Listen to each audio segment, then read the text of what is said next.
اسی طرح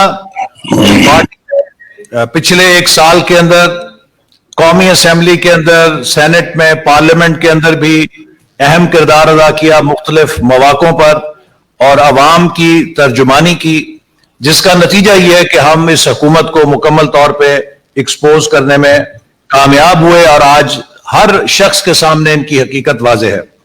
میں اب آپ کے سامنے وہ پلان پیش کرنا چاہتا ہوں کہ جو کل سینٹرل ایگزیکٹو کمیٹی نے منظوری دی ہے۔ سب سے پہلے یہ ہے کہ آپ کو معلوم ہے کہ ہمارے صدر جناب شہباز شریف صاحب کو اس حکومت نے بے گناہ سراسر قانون کی دھجیاں بکھیرتے ہوئے گرفتار کیا، صرف اے پی سی کی بوکھلاہٹ میں اور مسلم لیگ نون کے کردار کو کمزور کرنے کے لیے اور گلگت بلتستان کے انتخابی عمل میں پری پول ریگنگ کرنے کے لیے کہ وہ ہمیں انتخابی مہم سے روک سکیں۔ اس کے اوپر لاہور کے اندر ہمارا پارٹی کی طرف سے سیٹرڈے کو 3 تاریخ کو احتجاج ہوگا، پرامن احتجاج ہوگا، تاکہ ہم اپنے جمہوری حق کو استعمال کریں اور اپنے صدر کی جو غیر قانونی گرفتاری ہے اور جو انتقامی سیاست ہے اس حکومت کی، اس پر احتجاج کر سکیں۔ اسی طرح دیگر ڈویژنل ہیڈ کوارٹرز کے اوپر بھی یہ احتجاجی مظاہرے کیے جائیں گے۔ 7 اکتوبر کو قائد محترم پارٹی کے جو ایم پی ایز ہیں اور صوبائی اسمبلی کے ٹکٹ ہولڈرز ہیں، ان سے خطاب کریں گے اور ان کو اپنا پیغام دیں گے۔ 8 اکتوبر کو ایم این ایز، سینیٹرز اور قومی اسمبلی کے ٹکٹ ہولڈرز، ان سے جناب قائد خطاب کریں گے اور ان کو اپنا پروگرام ان سے شیئر کریں گے۔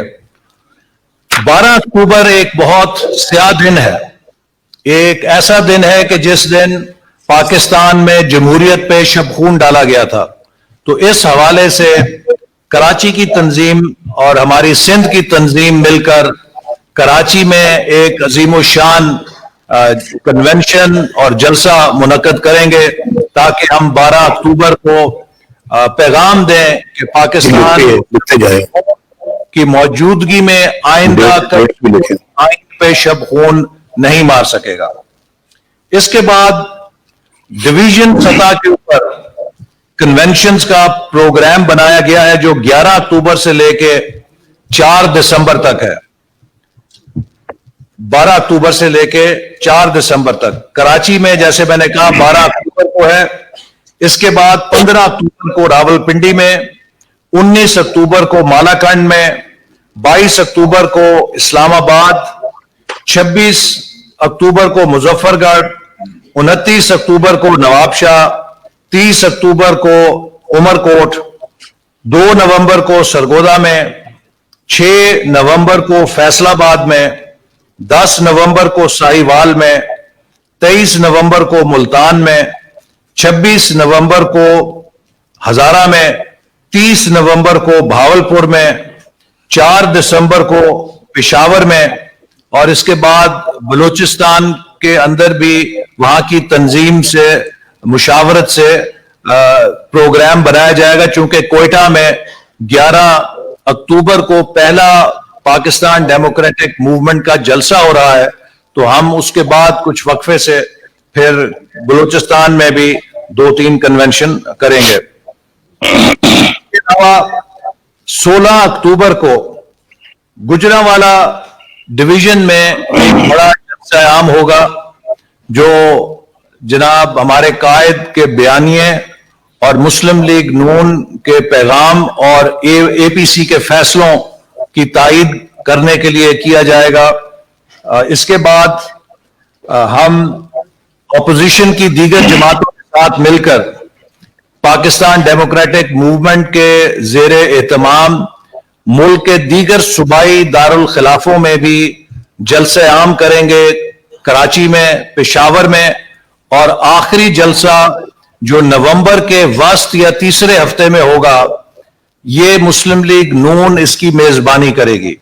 اور انشاءاللہ تعالی یہ لاہور کا جلسہ پاکستان کی تاریخ کا سب سے بڑا جلسہ ہوگا.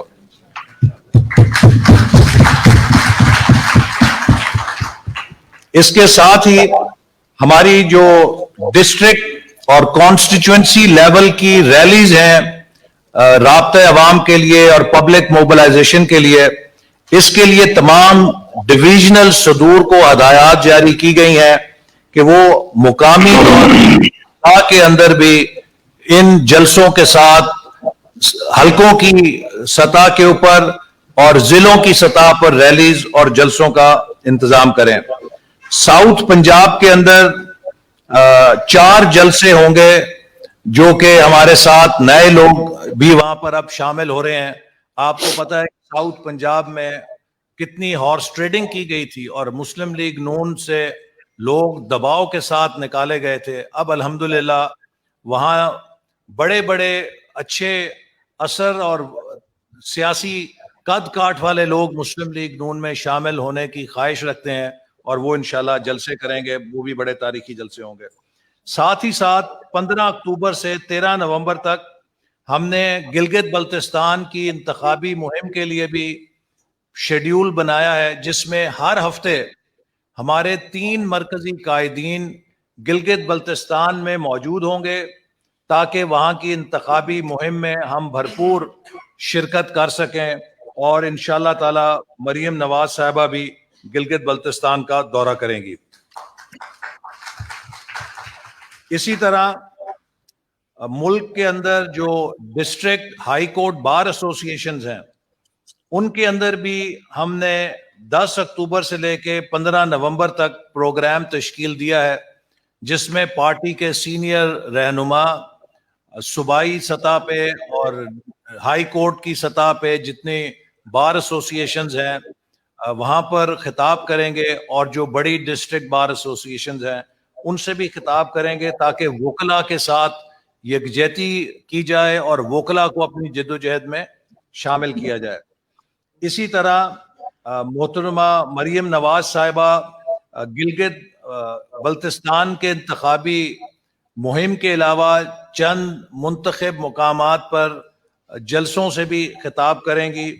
اور پاکستان مسلم لیگ نون اسٹوڈنٹ موبلائزیشن کا نیا انیشیٹو دوبارہ شروع کر رہی ہے، جس میں ایم ایس ایف کو بالکل نئی پہچان کے ساتھ اور نئی آئیڈینٹی کے ساتھ لانچ کیا جائے گا تاکہ پاکستان کے نوجوانوں کو مسلم لیگ نون کے اقتصادی پروگرام کے ساتھ جوڑا جا سکے، چونکہ ہم ان کے مستقبل کی جنگ لڑ رہے ہیں. اس کے علاوہ 4 سیمینارز ہوں گے صوبائی دارالحکومتوں میں، جس میں پاکستان ڈیموکریٹک موومنٹ کے اغراض و مقاصد واضح کیے جائیں گے تاکہ لوگوں کو پتہ چلے کہ ہماری جدوجہد کسی اقتدار کی نہیں ہے، کسی کو اقتدار سے نکالنے کی نہیں ہے، بلکہ 72 سال کی جو بھول بھلیاں ہیں ان سے پاکستان کو نکال کے مستحکم کرنے کی ہے. تو اس حوالے سے ہم 4 صوبائی دارالحکومتوں میں بڑے سیمینار کریں گے، جس میں اوپینین لیڈرز کو بلائیں گے، جس میں دانشوروں کو بلائیں گے اور جس میں پروفیشنلز کو بلائیں گے اور ان کے ساتھ مکالمہ کریں گے. تو یہ ایک کافی بھرپور ہمارا پبلک موبلائزیشن کا پروگرام ہے. اس کے لیے ڈیوٹیاں لگا دی گئی ہیں، کن کی ذمہ داری ہے. میں تمام صوبائی تنظیموں سے اور ڈویژنل تنظیموں سے امید رکھتا ہوں کہ وہ دلجمی کے ساتھ ان تمام پروگراموں کو ان پہ عمل درآمد کے لیے اپنی بہترین صلاحیتیں صرف کریں گے، اور تاکہ ہم اپنے قائد کو دکھا سکیں کہ جو ان کی ہدایات ہیں ان پر ہم نے کس طرح امپلیمنٹیشن کی ہے. انہی الفاظ کے ساتھ اب میں محترم قائد جناب شریف صاحب کو دعوت دوں گا کہ وہ پاکستان مسلم لیگ نون کی سینٹرل ورکنگ کمیٹی سے خطاب کریں.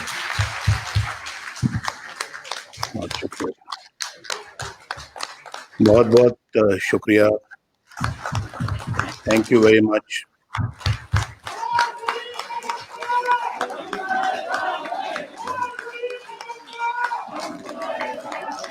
تشریف رکھیں سب حضرات، تشریف رکھیں، بس سب تشریف رکھیں.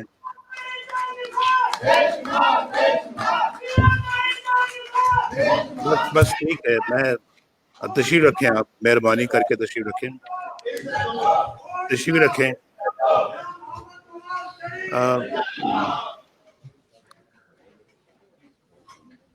जनाब राजा जफरुल हक साहब,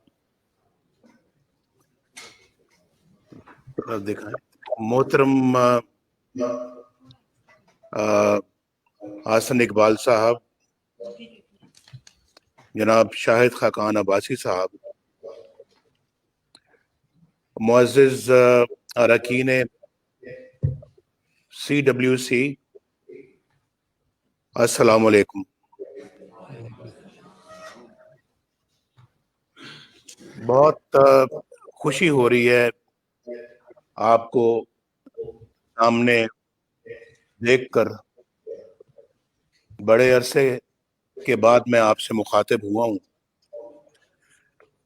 और क्या क्या वक्त नहीं देखे इन 2.5 सालों में, क्या क्या मरले नहीं आए। तो उसके बावजूद अल्लाह का शुक्र है कि अल्लाह ताला ने आज फिर मुझे आपसे मिलाया है और मैं आपको अपनी आंखों से सामने बैठा हुआ देख रहा हूँ। इस लिहाज से तो मैं बहुत खुश हूँ, लेकिन कहते हैं ना कि और भी गम है जमाने में मोहब्बत के सिवा। तो जब चारों तरफ मुल्क के ऊपर नजर डालता हूँ तो दिल बड़ा गमगीन होता है, दुख और तकलीफें महसूस करता हूँ। हम क्या थे, कहाँ जा रहे थे और आज कहाँ हैं और किधर जा रहे हैं। एक जमीन आसमान का फर्क देखता हूं मैं। मुझे समझ नहीं आती कि आनन फानन ऐसा क्यों कर हो गया। कितने खुशहाल थे लोग 2018 तक। हमारी हुकूमत 2013 से लेके 2018 तक रही है और मैं आपकी दुआओं से, अल्लाह ताला के फजलो करम से और आपकी सपोर्ट से मैं 2013 से लेके 2017 तक मैं वजीर आजम रहा और भरपूर तरीके से मैंने और मेरी टीम ने, जो यहाँ पर बैठी हुई है और जो यहाँ पर इस वक्त मौजूद नहीं है, मसलन शहबाज शरीफ साहब जो इस वक्त जेल में है, ना करदा गुनाहों की सजा में जेल में है, यानी मेहनत करके, खिदमत करके पाकिस्तान का नक्शा बदल रहे थे। भाई ये सब चीजें जो हैं ये तारीख की बात है, को मैं जुबानी जमा खर्च नहीं कर रहा, ये लफाजी नहीं है। आपने खुद मुशाहिदा किया है हमारे कामों का और हमारी हुकूमत का, हमारे अल्लाह के फजल करम से जो हमने कारनामे किए हैं मुल्क में, हमने तो हर सेक्टर में किए हैं। ये अल्लाह का खास करम है और मुझे भी कई दफा समझ नहीं आती कि अल्हम्दुलिल्लाह इन 4 सालों में भाई, 3-4 सालों में इतने मंसूबे अल्लाह ने हमसे लगवा दिए कि बिजली भी आ गई, दहशत गर्दी भी खत्म हो गई, इकोनॉमी भी आसमान की तरफ जाना शुरू हो गई, गुर्बत का खात्मा हो रहा था, सुई गैस भी आ गई, यानी गैस भी आ गई और रोजगार भी लोगों को मिलना शुरू हो गया। पाकिस्तान G20 में शामिल होने का मंसूबा बना रहा था। G20 आपको मालूम है ना, दुनिया के 20 सबसे ताकतवर मुल्कों में पाकिस्तान ने शामिल होना था। एशियन टाइगर तो हम बन ही चुके थे और उस तरफ बढ़ रहे थे। पूरे एशिया में अल्लाह के फजल करम से, साउथ एशिया की बात कर रहा हूं कि साउथ एशिया में हम एक यानी कि टाइगर की हैसियत अख्तियार कर ली थी और फिर उस तरफ हम बढ़ रहे थे और दुनिया एक्नॉलेज कर रही थी, दुनिया भर पाकिस्तान की तरक्की की तारीफ कर रही थी। मैं ये अपने मुंह से अल्फाज नहीं कह रहा, आप लोग विटनेस है, पूरी कौम विटनेस है। और फिर दिनों में, हफ्तों में, सालों में नहीं, जैसे ये बीआरटी पेशावर का मंसूबा जो पिछले 6 साल से अभी तक परवान नहीं चढ़ सका और आज भी कहीं आग लग जाती है, बसें जल जाती हैं, छतें टूट जाती हैं, बिल्डिंग टूट जाती है, लिफ्टों को नुकसान हो जाता है और कितना पैसा खर्चा है।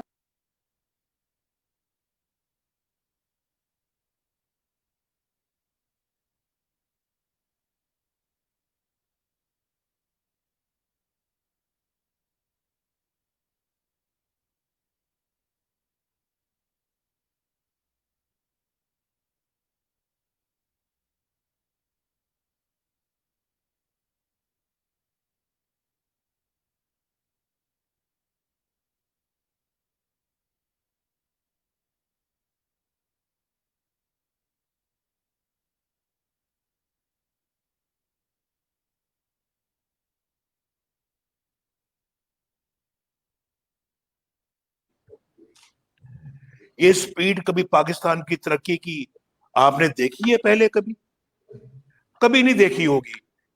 मेरा दावा है कभी ये स्पीड आपने नहीं देखी होगी कि इतने बड़े बड़े बिजली के कारखाने अल्लाह के फजलो करम से 1.5 साल में, 2 साल में मुकम्मल हो रहे हैं।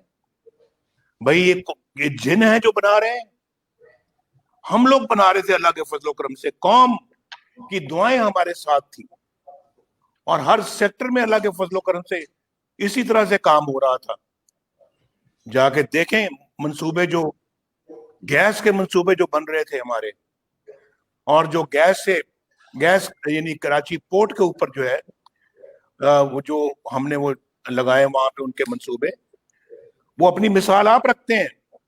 पाकिस्तान में गैस भी आ गई, बिजली भी आ गई, दहशत गर्दी भी खत्म हो गई, पाकिस्तान की इकोनॉमी भी चल पड़ी। 5.8% ग्रोथ रेट था हमारा, 5.8%। और आज कितना है जरा आप बताएं, कितना है आज? माइनस है, माइनस सुना है 1.4 पे होने वाला है। अभी तो ये -0.4 की बात कर रहे हैं, लेकिन ये -1.4 पे जाएगा। ये जमीन आसमान का फर्क है, जमीन आसमान का। हमारे जमाने में, वो पहले वाला लगा है, जो लोगों को मैं देख रहा था, हमारे जमाने में रुपया 100 रुपए, $1 100 रुपए के लगभग था। वो तो हमारे आने से पहले डॉलर जरा बढ़ गया था। अगर हम बर वक्त आ जाते, शायद ये 100 रुपए पे ना पहुंचता, हम और उसको कम कर देते। हमने किया भी था उसको कम। यहाँ पे डार साहब भी बैठे हुए हैं, ये इस वक्त इजलास अटेंड कर रहे हैं। पूछे इनसे, रोज हमारी रुपए पे बात होती थी कि रुपया नहीं गिरना चाहिए। हमारी बहुत सारी मजबूरियां भी थी, मुश्किलात भी थी, लेकिन हमने रुपए को काबू में रखा। 4 साल काबू में रखा। रुपए से मुझे याद आता है कि जब मैंने कहा कि 4 साल काबू में रखा, हमने अजनास की, जरिए अजनास की, रोजमर्रा की अशिया की कीमतों को भी 5 साल हमने कंट्रोल में रखा, बढ़ने नहीं दिया। जब हम आए थे 50 रुपए चीनी का रेट था फी किलो, हम 50 पे ही छोड़ के गए। पूछें इस सिलेक्टेड वजीर आजम को, इसने पिछले 2 सालों में 50 से 100 रुपया चीनी क्यों कर दी? कोई पूछो, आप नहीं बता सकते इस सवाल का जवाब तो गरीबों से पूछो जिनके चूल्हे बंद हो गए। उन गरीबों से पूछो जो आज आटा नहीं खरीद सकते, जिनके घर के अंदर फाका कुशी हो रही है, फाका कशी हो रही है, जिनके बच्चे स्कूलों में नहीं जा सकते, या वो रोटी खाएंगे या वो फिर स्कूल जाएंगे, या वो रोटी खाएंगे या बिजली का बिल देंगे जो बम बन के उनके सरों पर गिरता है, या वो सुई गैस का बिल देंगे,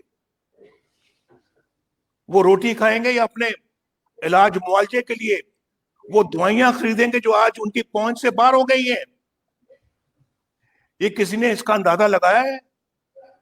कभी सोचा है आपने कि उनकी जिंदगी कितनी अजेरन हो चुकी है और वो किस तरह से दिन रात गुजारते हैं इस मुल्क के अंदर जो हमने खुदा के नाम पे हमने हासिल किया था। ये रियासत मदीना की बात करते हैं, रियासत मदीना ऐसी होती है? इतने इतने बड़े बड़े दावे भाई, डर लगता है इंसान को जब वो इतनी बड़ी बड़ी टॉल क्लेम्स करता है कि हम रियासत मदीना बना देंगे, और हाल ये है कि पाकिस्तान के अंदर आजकल लोग सुकून से सो नहीं सकते।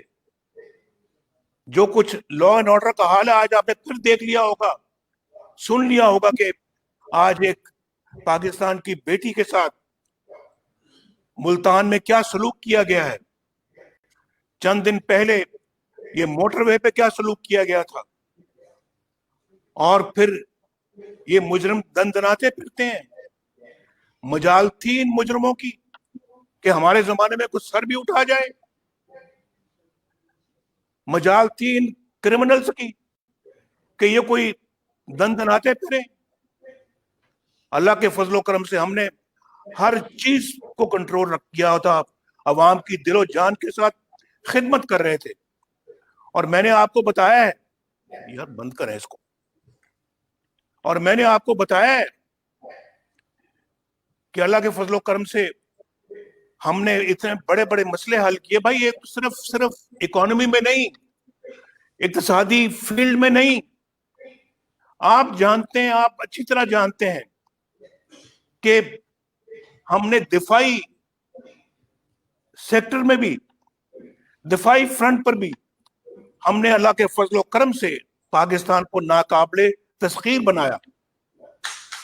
तो है जो इस बात से इनकार करता हूं, आजकल तो आपको यहाँ पर 4 मुल्क नहीं मिलते जो आपको सपोर्ट करें अपने मसाइल के ऊपर। मैं अब नाम नहीं लेना चाहता, दुख होता है, तकलीफ होती है। एक रेजोल्यूशन को पास नहीं आप करवा सकते, और आप 51 मुल्कों में आपको कोई ऐसे इतने मुल्क भी नहीं मिलते कि आप उसको टेबल कर सकें। क्या बातें करते हैं आप? बेड़ा गर्क कर दिया आपने पाकिस्तान का, बेड़ा गर्क कर दिया आपने कश्मीर का आपने। और सिर्फ मैं कश्मीर का सफीर, मैं कश्मीर का एम्बेसडर। कहां गई तुम्हारी सफारत? कहां गई तुम्हारी एम्बेसडरी? कौन से दावे तुम करते थे? आपने तो मुल्क को तबाह बर्बाद कर दिया हर सेक्टर में, हर फील्ड में। आप मुझसे पूछो, मैं भी तंग हूं, ये जो सामने बैठे हुए हैं ये सब तंग हैं। गरीबों की झोंपड़ियों में जाओ, उनकी झुग्गियों में जाओ, वो भी तंग हैं, वो भी पता नहीं कैसे जिंदगी गुजार रहे हैं। पूछो जाके उनके क्या जज्बात हैं, उनके बच्चों से पूछो जाके क्या उनको तन ढांपने के लिए कपड़े मिलते हैं? तन ढांपने के लिए क्या कपड़े मुयस्सर हैं? पूछो जरा उनसे। ईद आती है, ईद पे बच्चे रोते हैं कि अब्बू हमें नया जूता ले दे। नए जूते के लिए पैसे नहीं है लेके देने के लिए बच्चों को, नए कपड़े लेके देने के लिए पैसे नहीं है बच्चों को। ईद पे भी उनको यही फिक्र होती है कि हम खाना कहां से खाएंगे।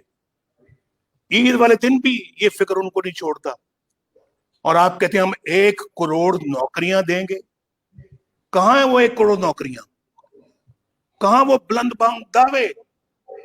आप 1 करोड़ नौकरियां छोड़ो, 1.5 करोड़ बंदा आज बेरोजगार हो चुका है परवाह आपको उनकी? کیا سوچتے ہیں آپ؟ کہاں ہیں آپ؟ اور آپ کو لانے والے کہاں ہیں؟ کدھر ہیں وہ؟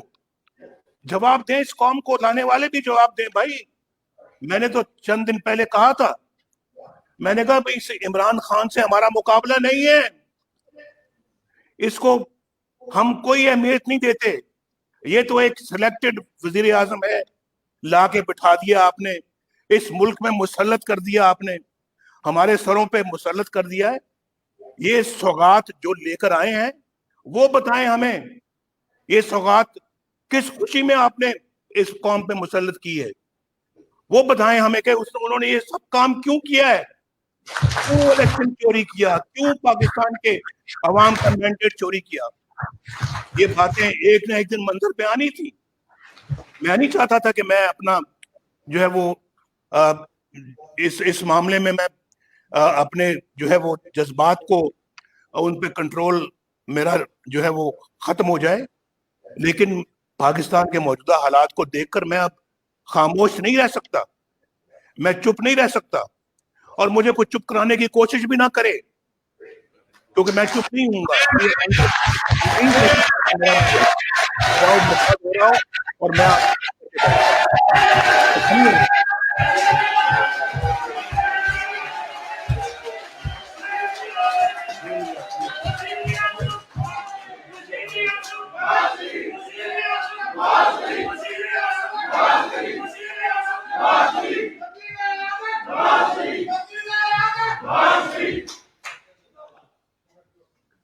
ایک سب سے پہلے نعرہ لگا رہے ہیں آپ، نعرہ آپ لگائیں بالکل بڑے شوق سے، لیکن ذرا نعرہ لگانے سے پہلے کیا میں آپ سے پوچھ سکتا ہوں، اور جواب مجھے دینا پورے خلوص کے ساتھ اور دیانتداری کے ساتھ، مجھے ایسا نہیں جواب چاہیے جو صرف زبان سے آئے اور دل اس کا ساتھ نہ دے۔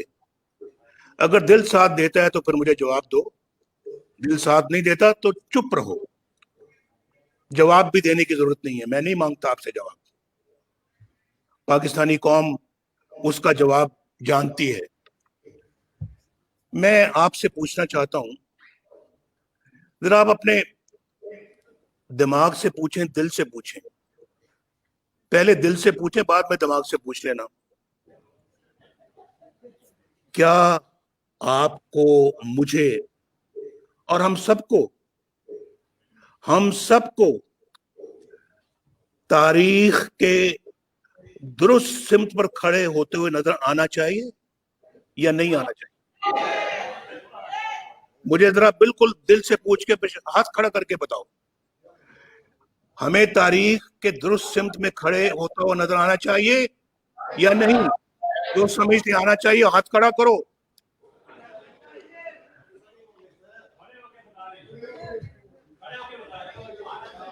بس کھڑے ہونے کی ضرورت نہیں ہے، ہاتھ کھڑا کر دیا کافی ہے، آپ کا بہت شکریہ۔ تو بھائی میں، اگر آپ دل سے سمجھتے ہیں تو پھر جو میں باتیں کر رہا ہوں، جو میں علم بلند کر رہا ہوں، میرا ساتھ دو گے؟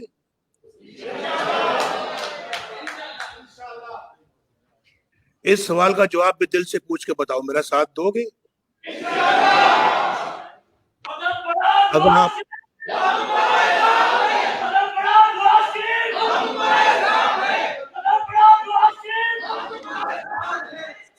اگر آپ دل سے ساتھ دو گے تو پھر میں آپ سے وعدہ کرتا ہوں، انشاءاللہ I will never let you down، میں کبھی آپ کا ساتھ نہیں چھوڑوں گا،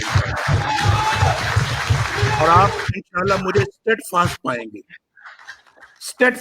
گے انشاءاللہ، آپ مجھے اپنی نظریے پہ ہمیشہ مجھے قائم و دائم پائیں گے انشاءاللہ۔ مجھے کسی چیز کی کوئی پرواہ نہیں ہے۔ آج میں اگر میدان میں نکلا ہوں اپنے ملک کو بچانے کے لیے تو میں بالکل اپنی اور یہ میں سمجھتا ہوں کہ ہر پاکستانی کو یہ کردار آج ادا کرنا ہوگا، ہر پاکستانی کو، سب سے پہلے تو آپ کو، کیونکہ آپ پاکستان کے منتخب نمائندے ہیں، آپ پاکستان کے قومی اسمبلی کے ممبر ہیں, آپ کے پاس ان کی ووٹوں کی, ان کے کانفیڈنس کی, ان کی امانت کی, آپ کے پاس ہے ان کی امانت. اور سب سے پہلے تو یہ پھر آپ قوم سے بھی وعدہ لے سکتے ہیں. آپ سے پہلے مجھے وعدہ کرنا تھا, میں نے کر لیا آپ سے وعدہ, اور آج آپ وعدہ کریں گے, کل کو قوم انشاءاللہ ہمارے ساتھ وعدہ کرے گی. پھر دیکھنا کس طرح سے قوم آپ سے کندھے سے کندھا ملا کے آپ کے ساتھ چلے گی. میرا پورا یقین ہے کہ اللہ کے فضل و کرم سے اللہ کی تائید بھی ہمارے ساتھ ہوگی. تو آپ نے اس معاملے میں بڑا کلیئر ہیڈڈلی میرے ساتھ چلنا ہے, میں نے آپ کے ساتھ چلنا ہے. اور یقین کریں کہ پاکستان کے عوام آج آپ کی طرف دیکھ رہے ہیں, پاکستان کے عوام آج آپ کے ساتھ چلنا چاہتے ہیں. وہ اپنے اس تمام مصیبتوں سے نجات چاہتے ہیں, اور وہ دیکھ رہے ہیں کہ آپ اتنا لیٹ ہو گئے ہیں ان کا ساتھ دینے میں. اب آپ کو مزید تاخیر جو ہے اس کے آپ متحمل نہیں ہو سکتے. آپ کو بغیر تاخیر کے اپنا کام اور اپنا فرض ادا کرنا ہوگا. آج میں نے بتایا کہ کس طرح سے لوگ بیچارے اپنی زندگی بسر کر رہے ہیں. مجھے کوئی صاحب, میں آج ریپیٹ کر دیتا ہوں, مجھے ایک صاحب ملے یہاں لندن میں, پاکستان سے آئے ہوئے تھے. ان کی کوئی امیر آدمی نہیں تھے, لیکن وہ کہہ رہے تھے کہ جی میں جانتا ہوں, ایسے ملازمین کو جانتا ہوں, سرکاری ملازمین ہیں, دیانتدار ہیں, اپنے بچوں کو پالتے ہیں, اسکول بھجواتے ہیں, بجلی کا بل دیتے ہیں, آنسوؤں سے جب بجلی کا بل آتا ہے تو ان کے آنسو نکلتے ہیں, اور اس کے بعد وہ سمجھ نہیں آتی کہ کدھر جائیں اور روتے ہیں. اس کے بعد بجلی کا بل جب دے دیتے ہیں تو بچوں کی اسکول کی فیس کا سوچتے ہیں کہ یہ کہاں سے دیں گے. فیس دے دیں, بچوں کو پڑھوائیں, یا پھر روٹی کھائیں. وہ کہتے ہیں دونوں میں سے ان کو سمجھ نہیں آتی کہ ہم کس چیز کا انتخاب کریں. ہمارے زمانے میں تو یہ حال نہیں تھا, آج یہ حالات پیدا ہو چکے ہیں.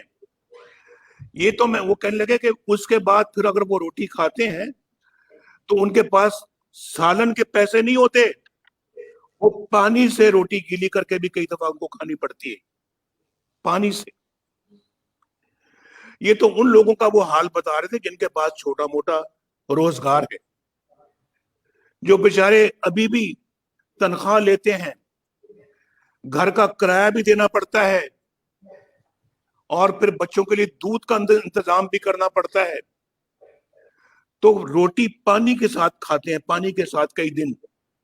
سالن میسر نہیں ہے, گوشت تو دور کی بات ہے, مرغی تو دور کی بات ہے, پلاؤ تو شاید پتہ نہیں سال میں ایک مرتبہ بھی کھانا نصیب ہوتا ہے کہ نہیں. میں ان لوگوں کی بات کر رہا ہوں, اور مجھے سمجھ میں آتی ہے. آج 30,000 روپیہ ذرا سامنے رکھیں, ان سب کی ضروریات کو سامنے رکھیں ٹیبل پہ, 30,000 روپے اس طرف رکھ دیں, یہ سب مسائل اس طرف رکھ دیں, ایک ایک کو بتائیں کہ اتنا اتنا پیسہ ان تمام چیزوں کو درکار ہے, اور اس کے بعد دیکھ لیں کہ جب آدھی چیزوں میں پہنچیں گے 30,000 روپیہ ختم ہو چکا ہوگا, اور باقی آدھی چیزوں کے لیے کیا کریں گے؟ بھیک مانگیں گے کسی سے جا کر, ادھار مانگیں گے کسی سے جا کر, چوری کریں گے, ڈاکہ ڈالیں گے. ایسے تو بہت سارے لوگ ہیں جو ڈاکہ نہیں ڈالنا چاہتے, ایسے تو بہت سارے لوگ ہیں جو چوری نہیں کرنا چاہتے, ایسے بہت خوددار لوگ ہیں جو بھیک نہیں مانگنا چاہتے. پھر کیا کریں گے؟ اگر ادھار دیں گے ان کا ضمیر گوارا نہیں کرتا, ان کی خودداری گوارا نہیں کرتی, لیکن اگر لیتے ہیں تو پھر ادا کیسے کریں گے؟ اگلے مہینے اور قرض چڑھے گا, اس سے اگلے مہینے اور قرض چڑھے گا, اس کے بعد کسی کا مکان بکے گا, کوئی بیمار ہو جاتا ہے, کسی کو خدا نہ خواستہ کینسر ہوتا ہے, کسی کو خدا نہ خواستہ گردوں کی بیماری ہوتی ہے, क्या करेगा? अपना मकान बेचेगा या अपना असासे बेचेगा और वो अपने जरूरियात को आंसुओं के साथ पूरा करने की कोशिश करेगा मुल्क के। और हम यहां पर इलेक्शनों को चोरी करते हैं, जाली मैंडेट लोगों को दिलवाते हैं, आपको हरवाते हैं। आप जीते हुए थे, आप जीते हुए थे, बहुत सारी सीटों से आप जीते हुए थे, आप जीते हुए थे, आपको हरवाया गया, आपको शिकस्त दिलवाई गई, आरटीएस को बंद करके आपकी सीटें खत्म की गई और उनकी सीटें आपने उनको दिलवाई जो नहीं थी उनकी, जो हमारी थी। मुझे बताएं, कई हलकों में इस कदर वोट मुस्तरद हुए कि माजी की तारीख में उसकी कोई मिसाल नहीं मिलती। ये बात मैं सच कहता हूं या नहीं कहता? और डबल डबल मोहरें लगी हुई थी। वो क्या था? सब कुछ आपके पोलिंग एजेंट्स को पोलिंग स्टेशनों से बाहर निकाला गया या नहीं निकाला गया, और फिर पोलिंग निकालकर उसके बाद फिर उनको खाली करवा कर उसके बाद डब्बे भर के आरटीएस को बंद करके कई घंटे उस सारा धांधली का प्रोसेस मुकम्मल करने के बाद आप अपना जो है वो इसको असेंबली में लाते हैं, कुछ वोट फाटा के आप तोड़ते हैं, कुछ एमक्यूएम को साथ मिलाते हैं, कुछ इंडिपेंडेंट साथ मोरे आप शामिल करवाते हैं। ये ट्रैक्टर वाले कौन लोग थे? कौन थे ट्रैक्टर वाले, जरा बताएंगे? ये ट्रैक्टर वाले वही लोग थे जिनकी मैं बात कर रहा हूं, और जो लाने वाले हैं उनका निशान था।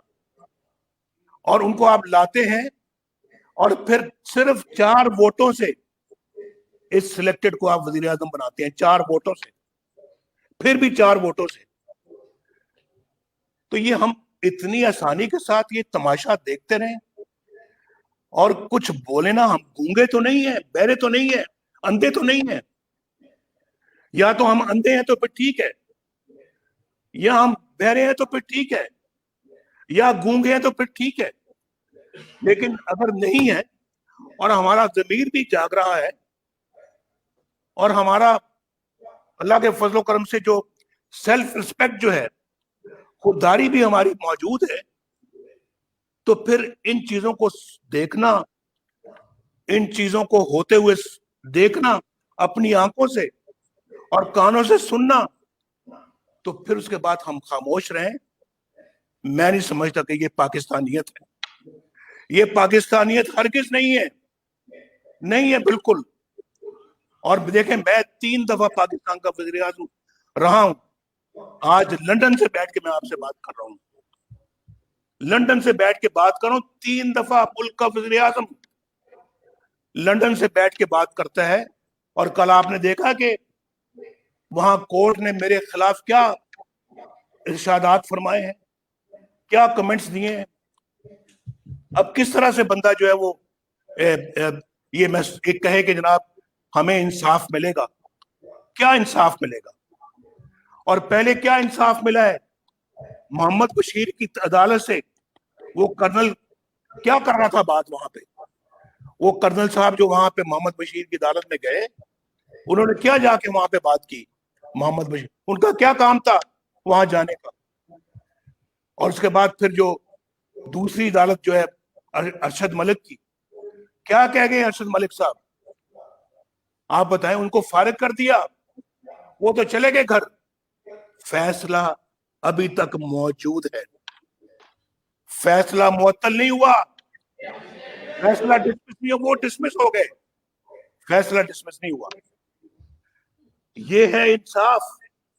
और इस इंसाफ की आपने परसों जो है ना एक और झलक देखी है, जब शहबाज शरीफ साहब को पकड़ के सीधा जेल में ले गए।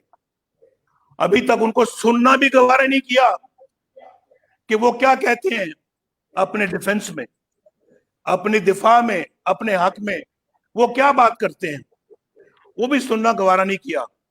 और दूसरी तरफ दूसरी तरफ भी आपको मालूम है ना, जनरल बाजवा जो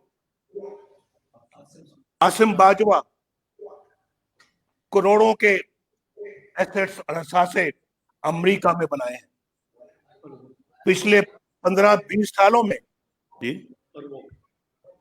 अरबों के असासे बनाए हैं वहां पे अमेरिका में, और बच्चे जनाब कहते हैं वो उनकी अलग दास्तान है। और उसके बाद जब सारी बात खुल के आती है तो पता नहीं वो भी बाय म्यूचुअल अंडरस्टैंडिंग होगा, इस्तीफा देने जाते हैं। इमरान साहब कहते हैं कि नहीं नहीं नहीं नहीं, आप तो बहुत ईमानदार हैं, आपने तो कहाँ कोई गड़बड़ की होगी, हम सब आपके विटनेस हैं भाई, हम सब आपके गवाह हैं, आपने तो कोई गड़बड़ नहीं की, ये लें वापस लें अपना इस्तीफा ले जाएं। ये म्यार है यहाँ पर ईमानदारी का और बेईमानी का पाकिस्तान के अंदर। ये सब लोग जो है, ये जो जद्दी पुश्ती जो यहाँ पे जो अपने लोग जिनके पास अल्लाह ताला ने अच्छे वज़राए दे रखे हैं, वो सब के सब बेईमान है, क्योंकि उनका ताल्लुक जो है ना वो पार्लियामेंट से है, वो सियासी पार्टी से है। और ये लोग, ये जो अपना जिन्होंने असासे अरबों के वहां बाहर बनाए हैं, ये बनाने के बावजूद ईमानदार है।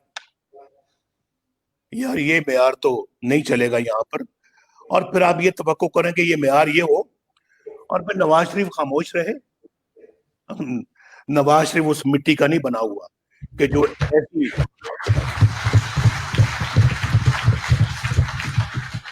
जो इस तरह के डबल स्टैंडर्ड्स के ऊपर खामोश रहे। मैं नहीं रहूंगा खामोश, और कोई मुझे खामोश कराने की कोशिश भी ना करे, कोई ना करे।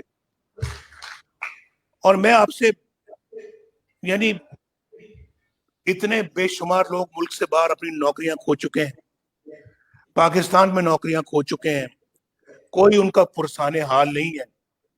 और जैसे मैंने अभी कहा कि क्या किसी ने उनकी जाके मिजाज पुरसी की है, किसी ने उनकी खबर दी है, पूछा है कि आप किस हाल में हैं, आप जिंदा भी हैं या नहीं? तो भाई उन्होंने ये सब, मैंने आपको भी रोजगार की बातें बताई, पाकिस्तान के अवाम की मुश्किलात की बातें बताई हैं, लेकिन मैं ये समझता हूं कि इन सब मुश्किलात की जिम्मेदारी जो है वो इमरान खान पर तो आयद होती है। लेकिन भाई मैं बार बार कहता हूं, आप भी मुझसे बेहतर जानते हैं बहुत सारे, और आप इस बात पे आ जाएं अब आप भी, कि इसके असल जिम्मेदार जो हैं वो लोग हैं जो इमरान खान को लाए। आज इस सब चीजों का हिसाब उनको देना होगा। अगर कोई गरीब भूख से मरता है, लाने वाले बताएं कि कैसे हुआ। अगर किसी की इज्जत लुटती है, किसी अपना मोटरवे के नीचे या मुल्तान में, ये बताएं हमें लाने वाले। इसका अगर आप जिम्मेदार नहीं तो कौन जिम्मेदार है? एक स्टूज है आपका जो आपने वजीर आज़म बनाकर यहाँ पे बैठाया हुआ है, तो आप हैं लाने वाले। असल लोग जिन्होंने इलेक्शन जीता तो उनको हरवाने वाले आप हैं। आप इसका जवाब दें, आप बताएं लोगों को रोटी नहीं मिलती, आटा महंगा हो गया है, आप जिम्मेदार हैं। चीनी महंगी हो गई है, आप जिम्मेदार हैं। बिजली के बिल बम बन के सरों पे गिरते हैं, आप जिम्मेदार हैं। पाकिस्तान के लॉ एंड ऑर्डर की बिगड़ती सूरत हाल के आप जिम्मेदार हैं। मैशियत तबाह बर्बाद हो गई, आप जिम्मेदार हैं। रुपया गिर रहा है, आप जिम्मेदार हैं। हम 100 रुपया डॉलर छोड़ के गए थे, आज 170 का डॉलर हो गया है, आप जिम्मेदार हैं। साउथ एशिया में सबसे पसमानदा मुल्क इस वक्त पाकिस्तान है। हम सब ऐसे ही पूछ लेते हैं इमरान खान जिम्मेदार है, कई डरते हैं, नहीं बात करते, या डरते थे नहीं करते थे बात। अब नहीं भाई, अब नहीं, अब आप जिम्मेदार हैं। ये डॉलर जो इतना महंगा हो गया है, रुपया मिट्टी में मिल गया है, आप जिम्मेदार हैं। आपका ये बंदा جس کو آپ لے کے آئے ہیں, جو سوغات آپ نے ہمیں دی ہے, اس کے لیے آپ ذمہ دار ہیں. اور دوسری بات یہ کہ انہوں نے عوام کا مینڈیٹ چوری کیا, الیکشنوں میں دھاندلی کی, اور مسلم لیگ جیسے کہ میں نے پہلے کا الیکشن جیت چکی تھی, آر ٹی ایس کے ذریعے سے ہروایا گیا, اور پھر اس کو اپنا لا کے بٹھا دیا, جو سر تسلیم خم کرتا ہے ہر بات پہ, کرسی میں بٹھا دیا ہے. اور اس لیے تو آج یہ ملک کا حال ہوا ہے. یہی وجہ ہے آج پاکستان کی رسوائی کی, یہی وجہ آج پاکستان کی موجودہ صورتحال کی اور معیشت کی تباہی کی. اس لیے تو روز بروز غربت بڑھ رہی ہے, اس لیے تو روز بروز بربادی بڑھ رہی ہے, اور اس لیے تو ہم اقوام عالم میں روز بروز رسوا ہو رہے ہیں, اور پہلے سے زیادہ رسوا ہو رہے ہیں. آج کوئی ہمارے ساتھ کھڑا ہونے کو تیار نہیں ہے, کوئی ملک بھی نہیں. میں پہلے بتا چکا ہوں کہ ریزولوشن پاس کرانے کے لیے بھی ہمارے پاس میجورٹی نہیں ہے, اور پھر اس کے بعد آپ ایک نیا بلاک بنانے کی کوشش کر رہے ہیں او آئی سی کو چھوڑ کر. کس طرف آپ ملک کو لے کے جا رہے ہیں؟ یہ کون اس کو ملک کو آگے کل کو ٹھیک کرے گا؟ کون ہے جو دوبارہ اس ملک کو ٹریک پہ لائے گا؟ بھائی یہ تو سلسلہ الیکشن سے پہلے شروع ہو چکا تھا, یہ تو الیکشنوں کے بعد کی باتیں میں کر رہا ہوں نا, لیکن سلسلہ الیکشن سے پہلے شروع ہو گیا تھا, جب آپ نے نواز شریف کو وزارت عظمیٰ سے فارغ کروا دیا, صرف بیٹے سے تنخواہ نہ لینے پر. بیٹے سے, کسی اور سے نہیں, بیٹے سے تنخواہ نہیں لی, نواز شریف صاحب ڈسمسڈ. اور پھر وزارت عظمیٰ سے نکالنے کے بعد آپ نے اس کے خلاف ریفرنس بنوائے, اس کو سزائیں دلوائیں انہی عدالتوں سے جن کا میں نے آپ کے سامنے ابھی ذکر کیا ہے. کہیں سے کوئی کرنل نکلتا ہے, اور کہیں سے جو ہے وہ ایک جنرل نکلتا ہے, کہ اگر آپ نے نواز شریف کو جو ہے وہ باہر نکالا, یا آپ نے اپنا مریم نواز کو بیل دی, ہماری 2 سال کی محنت ضائع ہو جائے گی.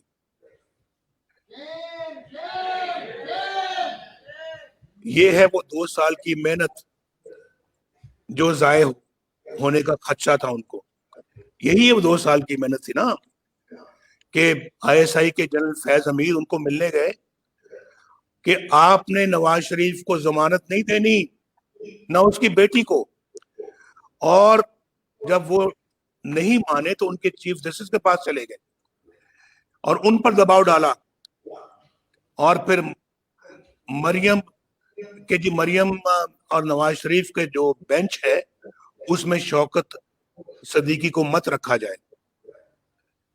پھر آپ کہتے ہو ہم سیاست میں انٹرفیئر نہیں کرتے, ہم مداخلت نہیں کرتے, ہم دوسرے اداروں میں مداخلت نہیں کرتے. پھر یہ اس کو کیا کہتے ہیں؟ اس کو مداخلت کی جگہ کوئی اور نام دیں گے. اور جنرل صاحب کون ہے؟ General Faiz Hamid I S I کے ڈائریکٹر جنرل ہیں, اور کن کی انسٹرکشن پہ کام کرتے ہیں؟ وہ از خود کرتے ہیں یا کسی سے انسٹرکشن کے آرڈرز لیتے ہیں؟ اور پھر جب وہ, میں چلے مانتا ہوں کہ انہوں نے اپنے آپ کیا ہوگا, تو پھر مولانا غفور حیدری صاحب نے جو یہ بات کہی ہے کہ ہمیں جنرل قمر جاوید باجوہ نے کہا, چیف عوامی اسٹاف نے, کہ ہمیں نواز شریف کو سارٹ آؤٹ کر لینے دو, اور جو ہم کر رہے ہیں اس کے خلاف آپ اس میں دخل مت دیں, دھرنا آپ ملتوی کریں, ہم جو کر رہے ہیں اس کو نواز شریف کو سارٹ آؤٹ کرنے میں وہ آپ ہمیں اس میں کرنے دیں, اس میں دخل نہ دیں. اور یہ اس کا مطلب پھر یہ کہاں سے بات چلتی ہے, کدھر سے چلتی ہے یہ بات؟ یہ سب بھائی اب میں آپ کو بتانا یہ چاہ رہا ہوں کہ یہ ہے وہ جو 2 سال محنت ہوتی رہی ہے, جس کے بارے میں فیض حمید صاحب کہتے ہیں جی کہ ہماری 2 سال کی محنت ضائع ہو جائے گی اگر آپ نے نواز شریف کو اور مریم کو باہر آنے دیا.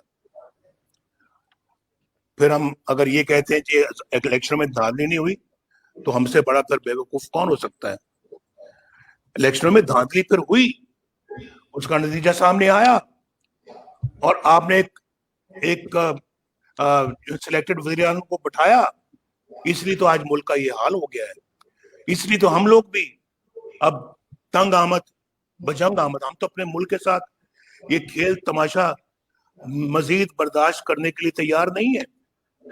یہ ہمارا سٹیٹمنٹ آپ لکھ لیں کہیں، ہم بھی خوددار لوگ ہیں، ہمارا بھی ضمیر ہے۔ میں بھی سیلف ریسپیکٹ میں بلیو کرتا ہوں، میں کوئی اللہ معاف کرے مجھے، میں کوئی مغرور یا متکبر آدمی نہیں ہوں، لیکن اپنی انا میں بلیو کرنے والا بندہ ہوں۔ اور آج آپ کو بھی، جو آپ سب بیٹھے ہوئے ہیں، آپ بھی طے کر لیں کہ آپ نے اپنے ضمیر کے خلاف کوئی کبھی سودا نہیں کرنا۔ آپ طے کر لیں کہ آپ نے سیلف ریسپیکٹ کو کبھی قربان نہیں کرنا۔ آپ باضمیر لوگ ہیں، باضمیر بن کے دکھائیں۔ آپ جب ضمیر کے مطابق چلیں گے تو آپ کی قوم لازماً انشاءاللہ آپ کے پیچھے چلے گی، یہ میں آپ کو ایشور کرتا ہوں۔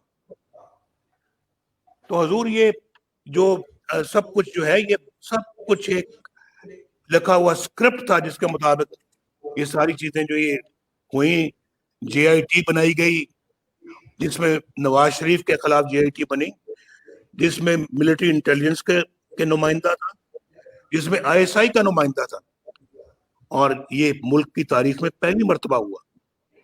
آپ وزیر اعظم کی جے آئی ٹی آپ بنا رہے ہیں، اس میں آپ اور لوگ ان کو رکھا گیا جو ایک واٹس ایپ پہ لوگوں کو چنا گیا تھا، اس کی بھی ایک تاریخ ہے۔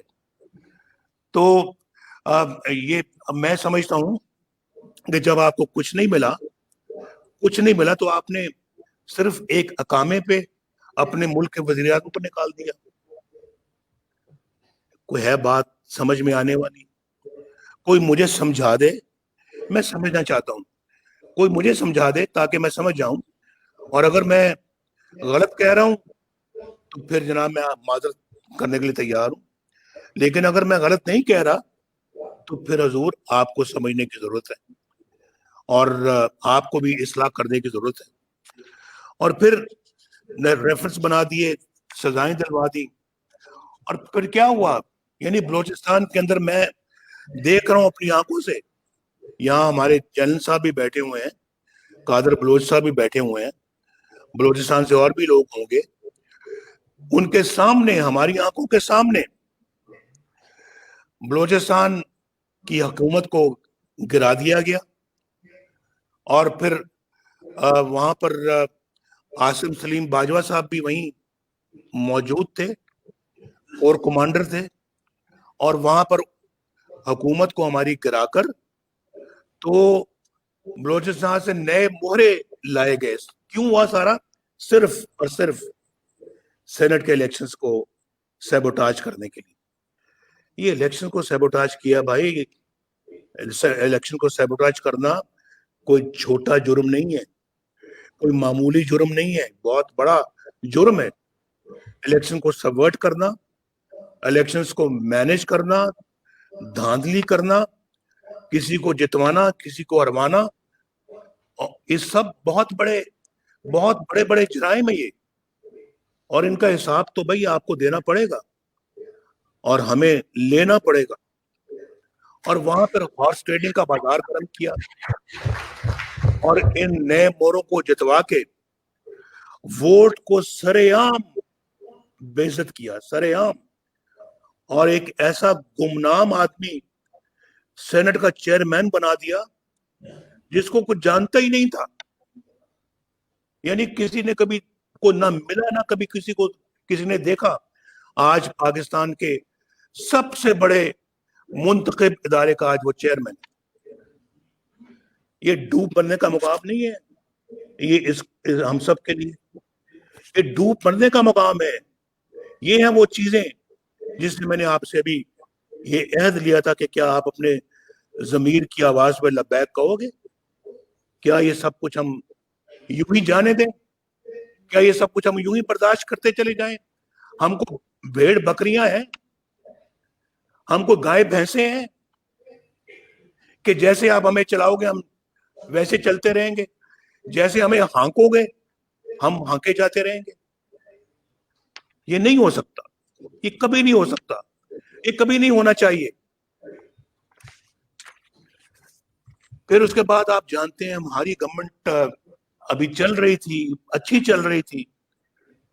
عمران خان اور یہ طاہر القادری کا گٹھ جوڑ بنا دیا گیا, ان کو کینیڈا سے اور لندن سے امپورٹ کر کے پاکستان میں اسلام آباد میں بٹھا دیا گیا.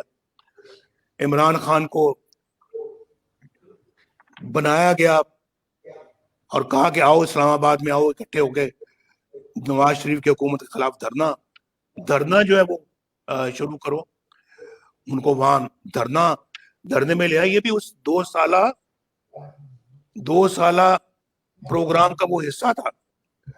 اس کے بعد پھر جس کا خمیازہ آج قوم بھگت رہی ہے بھائی, ان چیزوں کا خمیازہ یہ پاکستان کے 22 کروڑ عوام بھگت رہے ہیں, آپ سب بھگت رہے ہیں.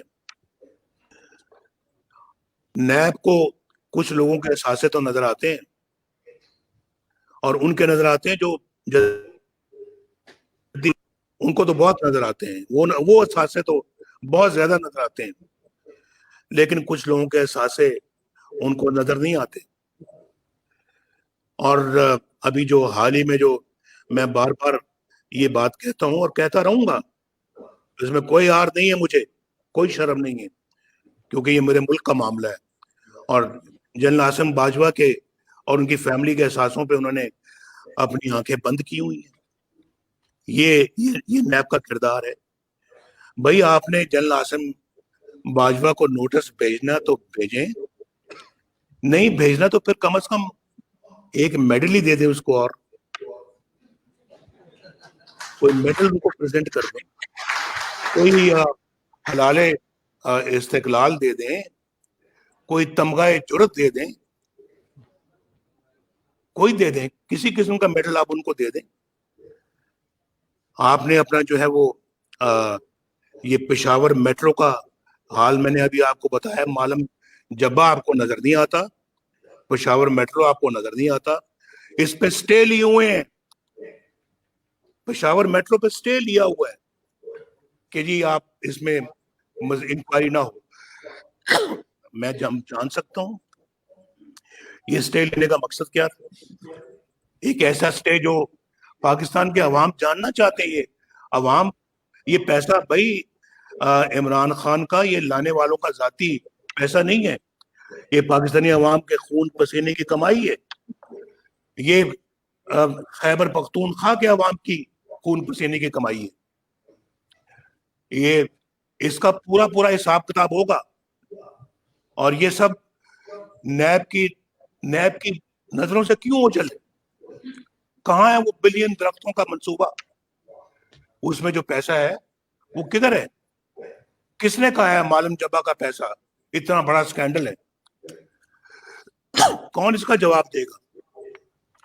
یہ سب چیزیں جو قوم ان کا جواب مانگتی ہے, اور یہ جواب آپ کو دینا ہوگا.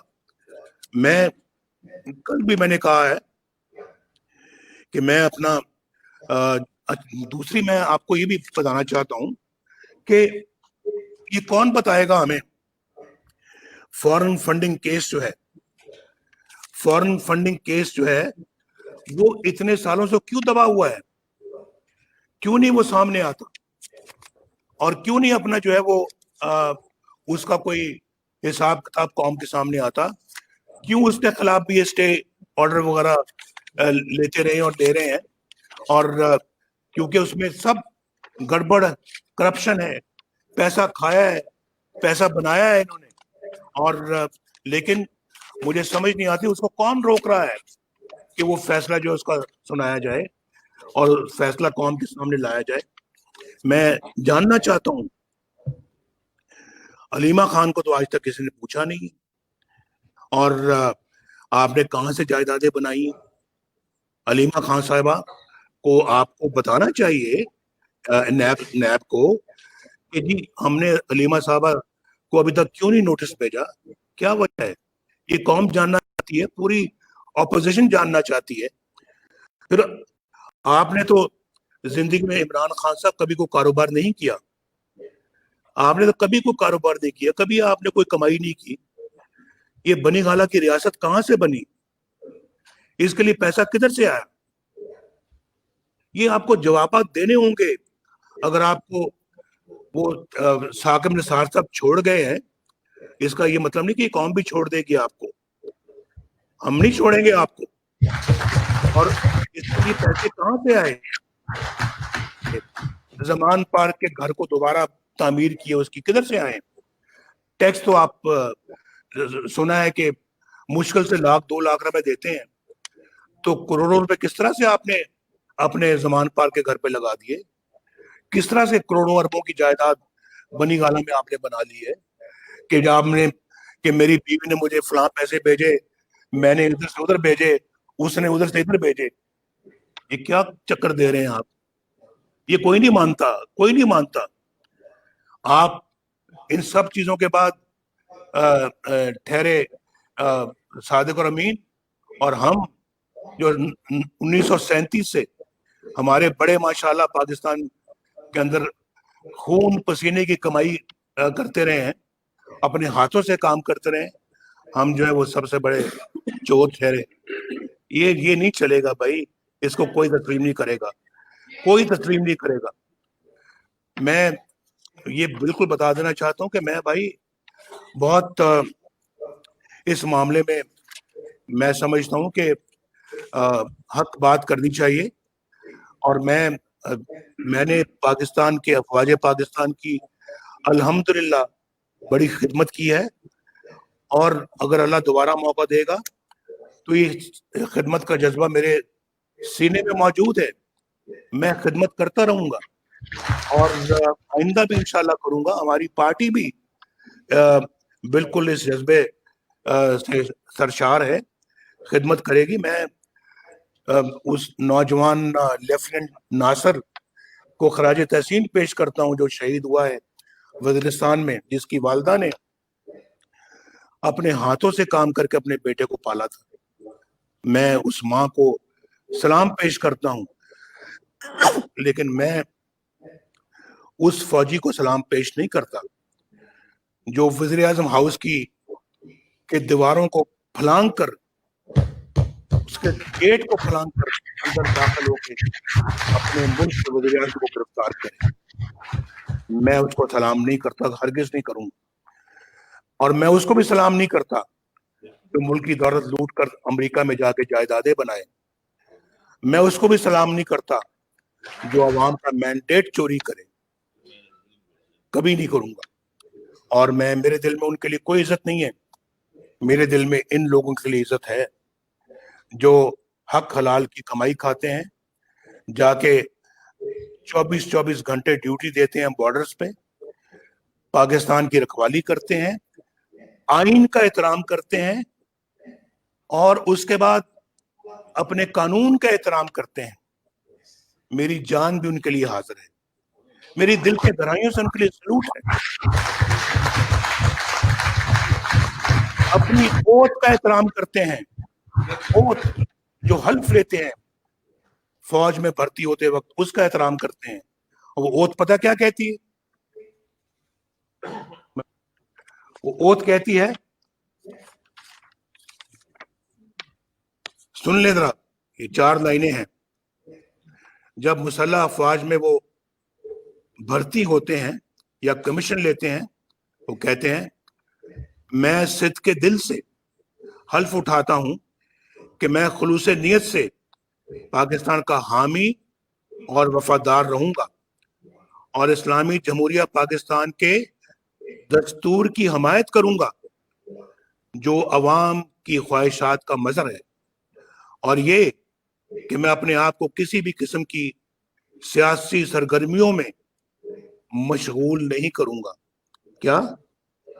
मैं अपने आप को किसी भी किस्म की सियासी सरगर्मियों में मशगूल नहीं करूंगा, और ये कि मैं मुक्तदियात कानून के मुताबिक और उसके तहत पाकिस्तान की फौज बर्री, बहरी या फिजाई, मैं पाकिस्तान की खिदमत ईमानदारी और वफादारी के साथ अंजाम दूंगा। जो इसकी पासदारी करता है मैं उसको सलूट करता हूं। जो आइन की पासदारी करता है मैं उसको सलूट करता हूं। जो कानून की पासदारी करता है मैं उसको सलूट करता हूं। लेकिन जो इसकी नहीं करता, जो आइन तोड़ता है, जो कानून तोड़ता है, वो आइन के साथ गद्दारी करता है, वो पाकिस्तान के साथ गद्दारी करता है। कभी उसके साथ जो है वो हाथ नहीं मिलाऊंगा। बिल्कुल मुशर्रफ के साथ भी मेरा यही मेरा तनाजा था, तनाजा क्या, यही अपना मेरा इख्तलाफ था, और आज भी मेरा यही इख्तलाफ है उन लोगों से जिन्होंने पाकिस्तान के मैंडेट को चोरी किया है। ये नहीं तस्लीम करेंगे हम। भाई मैं अपनी बात बहुत लंबी कर चुका हूं। आपको कौम देख रही है, कौम मुझे भी देख रही है, हमारी बातें सुन रही है। मेरी बातें हरफ बहरफ कौम ने सुनी है। 10 तारीख को पहली 30 तारीख को जो हमारी मीटिंग हुई थी, 20 तारीख को एपीसी की, उसकी भी कौम ने सारी गुफ्तगू सुनी, आज भी सुन रही है, आप भी सुन रहे हैं। देखना ये जो हल्फ आज मुझसे आपने मुझसे लिए, मैंने आपसे लिया है, इसमें कोई गड़बड़ नहीं होनी चाहिए और इसकी कोई खिलाफ वर्जी नहीं होनी चाहिए, वरना फिर कौम ना आपको ना मुझे माफ करेगी। अल्लाह ताला आपके हामी नासर हो। मैं अभी आपके साथ ही हूँ, कहीं नहीं जा रहा। इंशाल्लाह मैं आपकी कार्रवाई सुनूंगा और देखूंगा। पाकिस्तान, मेरे साथ नारा लगाएं, पाकिस्तान पाइंदा।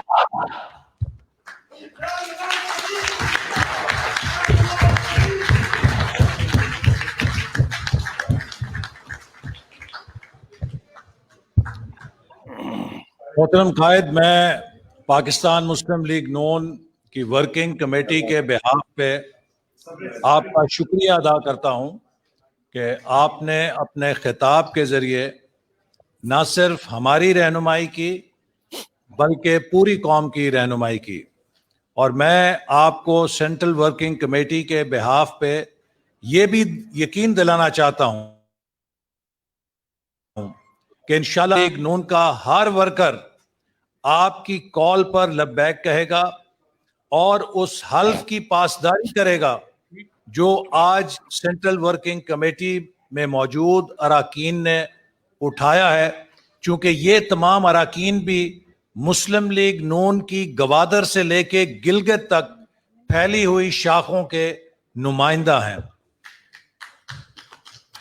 इन्हीं अल्फाज के साथ अब मैं दावत दूंगा जनाब शाहिद खाकान अब्बासी साहब को, सीनियर नायब सदर पाकिस्तान मुस्लिम लीग नून और साबिक वजीर आजम।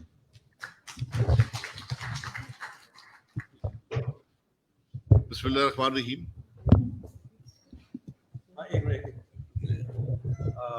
मेरी अब दरख्वास्त, हाँ जी, अब मेरी कैमरों से दरख्वास्त है, चूंकि हमारी इंटरनल मीटिंग शुरू हो रही है, तो बराए मेहरबानी आप हजरात जो हैं तशरीफ ले जाएं ताकि हम अपनी इंटरनल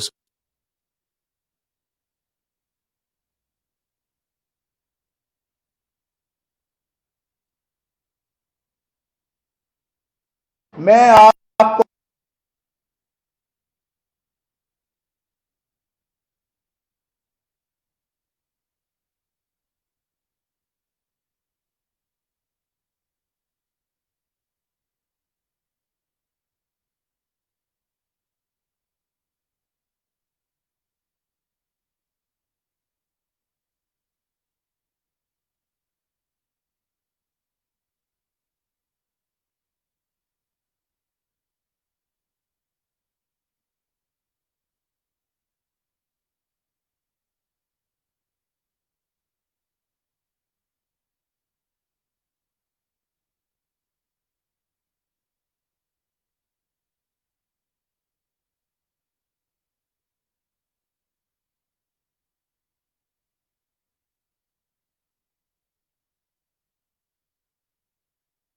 बिल्कुल बिगिनर है।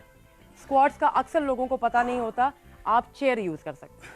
अच्छा, पीछे आपने स्टूल रख लिया, चेयर रख ली, या इवन बेड ही है, फॉर एग्जाम्पल बेड के साथ खड़े हो गए तो आपकी पोजीशन खराब नहीं होगी। उसके बाद आपने उतना ही वेट लेना है, पहले बेशक वैसे प्रैक्टिस कर लें और फिर आप फ्लो में जाएं। Very nice. एक दफा और ये करूंगा। बज़ाहिर बहुत आसान लग रही है, लेकिन ये काफी एहतियात से करने वाली एक्सरसाइज है। जी, जी क्योंकि- काशिफ, आप कुछ कह रहे थे? जी मैं क्या लास्ट रैप करके बताऊंगा तो जी कर लें। अच्छा जी, अब वो बस आपने टेक्निक अपनी वेट्स का देखना है। उसके बाद हम इसी पोजीशन में हमने नीचे आना है, ये ऑपोजिट जाएंगे। अच्छा, स्लो हम इसलिए कर रहे हैं कि सिर्फ एक मोमेंटम मैं आपको बता रही हूँ, काशिफ स्पीड में करेंगे कि जब आप यूं आ रहे हैं ये, तो जो हम आम रूटीन में करते हैं, जो कहते हैं रिक्शा सर्ट कर रहे हैं, तो वही सेम Dumbbell चीज है rows। कि ये नीचे से पुल एंड पुश है। आप काशिफ थोड़ा फ्लो तो में आपने करके लोअर बता बॉडी दें। को शिफ्ट करना है, पूरा मोमेंटम के साथ बॉडी वेट शिफ्ट होगा। ये अब क्योंकि लेग्स भी आपकी मूव कर रही हैं जंपिंग में, तो काशिफ सीधा हो जाएंगे तो आई थिंक ज्यादा बेहतर नजर आएगा। परफेक्ट। अच्छा Ready? जी, आप करें।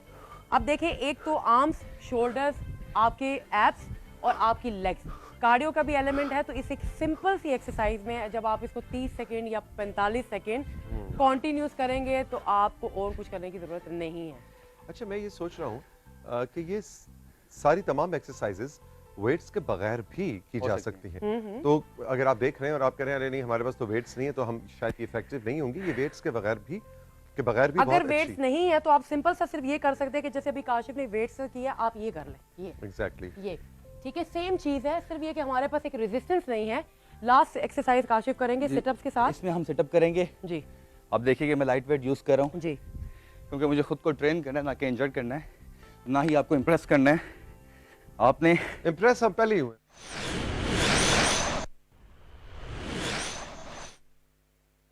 लेकिन नवाज शरीफ साहब मेफेयर में बैठेंगे और लंदन में अपने बच्चों के साथ एक रेस्टोरेंट एक्सप्लोर करेंगे, दूसरे दिन दूसरा रेस्टोरेंट एक्सप्लोर करेंगे, तीसरे दिन तीसरा रेस्टोरेंट एक्सप्लोर करेंगे। उनके कारकुन अलबत्ता यहाँ पे सड़कों पे रहें, वो अपने घरों पे ना जाएं। तो नवाज शरीफ साहब के बयानात की तरफ जो है वो मैं 1 मिनट के बाद जो है वो ज़रा तफसील से भी बात जो है उसके ऊपर करता हूँ। हालांकि मैं नहीं करना चाहता, बेसिकली तो उनका है, लेकिन हमने तो चूँकि रखा हुआ था, हमें गुस्सा ही पड़ा, उन्होंने आधा घंटा हमारा ज़ाया कर दिया हमारा। तो बेसिकली देखें जी, हम तो आज लाहौर कलंदर के आतिफ साहब और आकिब जावेद साहब हमारे पास थे, हम तो